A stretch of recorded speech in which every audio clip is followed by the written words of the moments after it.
Another example of why you shouldn't buy an investment where you live. For this example here, I've got a property in New Lambton in Newcastle, which recently sold for $1 million.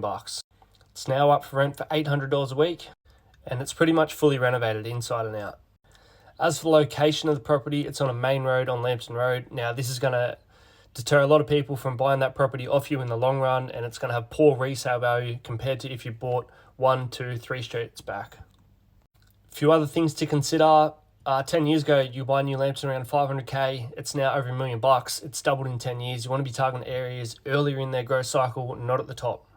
Now, another metric I look at is days on market. You could see 3 years ago, properties were selling in under 20 days. So it's a very hot market. Things are competitive. They're selling quickly. But since then, it's doubled and it's now taking 40 days to sell a property. So there's not that demand there to continue to drive up prices over time.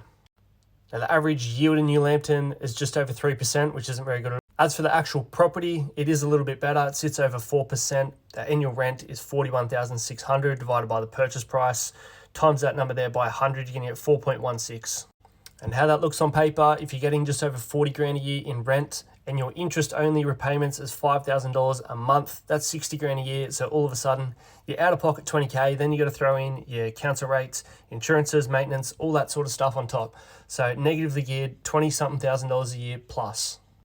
Now, if I'm saying that's a dud investment, I've got to have a solution or a better answer than that. So this area here, you can pick up properties under $600,000. It's got double the land value of the other one, 800 square meters.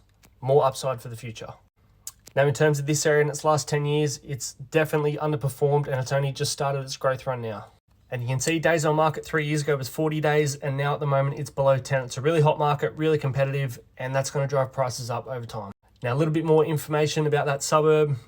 Average price $530K, $580 a week rent, and your yield is 6.4%. So it's not going to cost you an arm and a leg to hold that property, and the growth prospects do look quite strong.